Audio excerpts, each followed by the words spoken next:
Mais d'abord, cher Daniel Prévost, votre portrait par Damien Cabrespine. Bonsoir, ici Jean-Marc Dantot qui vous parle en direct de la piscine olympique de Saint-Hercule de Rome, où viennent de s'achever les 21e rencontres aquatiques du Vatican. C'est un acteur fantasque et volcanique, un spécialiste du déconnage immédiat. Je veux bien qu'on me prenne pour un rigolo si on ne me montre pas qu'on me prend pour un imbécile. Daniel Prévost en quelques chiffres, c'est 100 films tout pile, 5 romans, 16 livres, 27 pièces de théâtre. Mais aussi un César du meilleur second rôle pour Le Dîner de Cons en 1999 et un premier prix de comédie décroché au début des années 60 à l'école d'art dramatique de la Rue Blanche. C'est un acteur haut en couleur, on va dire pittoresque, dans la lignée des Michel Serrault, des Galabru, des gens comme ça. Est-ce que vous pouvez me donner un petit conseil afin que je joue encore mieux que je ne le fais? Arrête tout. C'était une figure haute du patrimoine artistique, dramatique français. Madame, mademoiselle, monsieur, bonsoir. Depuis quelques secondes, la guerre fait à nouveau rage dans le Burgistan septentrional. Star cathodique, bon client télégénique. Totalement, alors oui, oh là là oui, totalement.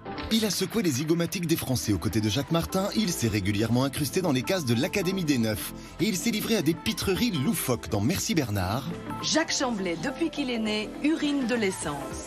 Alors Jacques, vous faites combien de litres par jour? Juste ce qu'il faut pour ma consommation personnelle.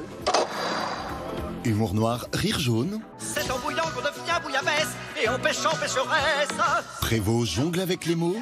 Il n'y a pas de son métier, il n'y a que de sottes gens. Au cinéma, il incarne sans scrupule des personnages roublards, perfides et pas vraiment reluisants. Vraisemblablement, je vais avoir une tête de salaud, d'hypocrite, de fumier, de pourri. Enfin! C'est toujours amusant de faire le méchant parce que c'est le méchant qui provoque l'événement. Je venais me baigner ici, gamin. De quoi est resté sauvage? Sur grand écran, sa carrière cinématographique joue le grand écart. Tu me parles pas comme ça, Fernand, tu me parles pas comme ça. Parce que moi aussi, je suis fatigué. Moi aussi, j'en ai marre. On le retrouve aussi bien dans des nanars magnifiques que dans des films de Raoul Ruiz, Jean Becker ou Alain Resnais. Je ne sais pas si je suis un intellectuel, mais je crois que je suis une personne, je suis un déconneur qui pense.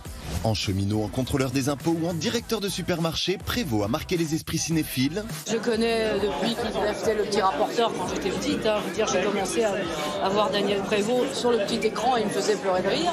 J'aime bien avoir des moments de folie, des moments d'imbécilité. En vrai, il est pareil qu'en faux. Et Prévost, vous êtes en retard, comme d'habitude? Merci, Prévost.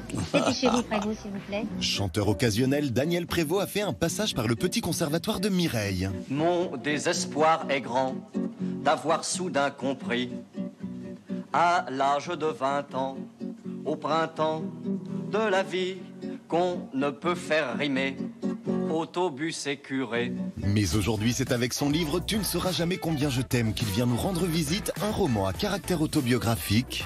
J'aime beaucoup ce que j'écris. Acteur, écrivain ou metteur en scène, Daniel Prévost ne s'interdit rien et il révèle année après année une sensibilité à fleur de peau.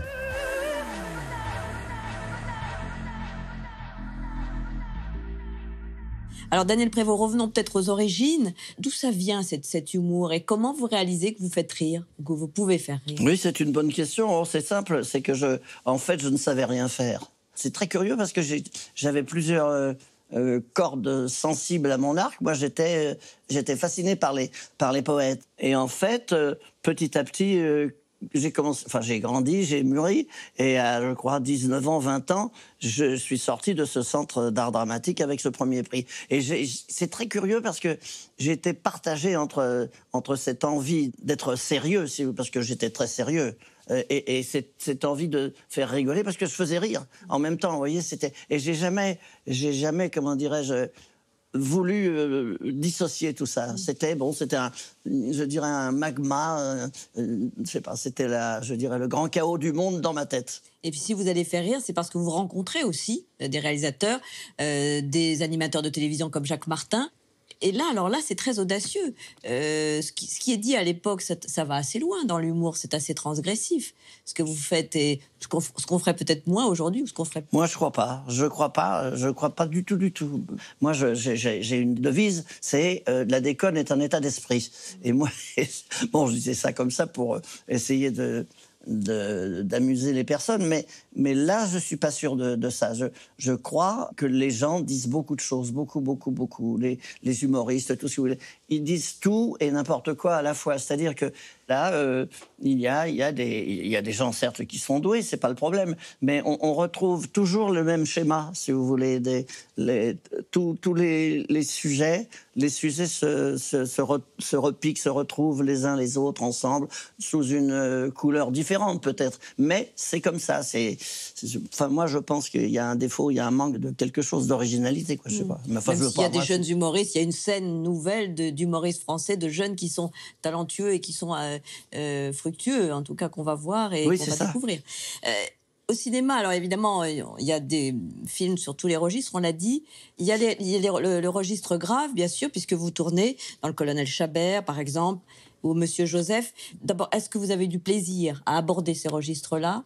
Est-ce que vous vous êtes senti vraiment comédien une fois que vous aviez fait jouer ces rôles-là ? Oui, toujours. De toute façon, je ne conteste jamais, moi, quand on dit vous êtes comédien, mais ça veut rien dire, vous n'êtes pas vraiment... Moi, je suis très content, je joue, ça me fait plaisir. Si les gens prennent du plaisir également, ben, c'est très, très bien. Le fait de jouer, si vous voulez, René Bousquet, ou alors de jouer, je sais pas moi, Monsieur Joseph également, qui fut un grand instant pour moi, c'est extraordinaire, c'est le plaisir de jouer. Le plaisir de jouer, c'est le plaisir exister. Exister sans jouer, je crois, pour moi, ça n'existerait pas.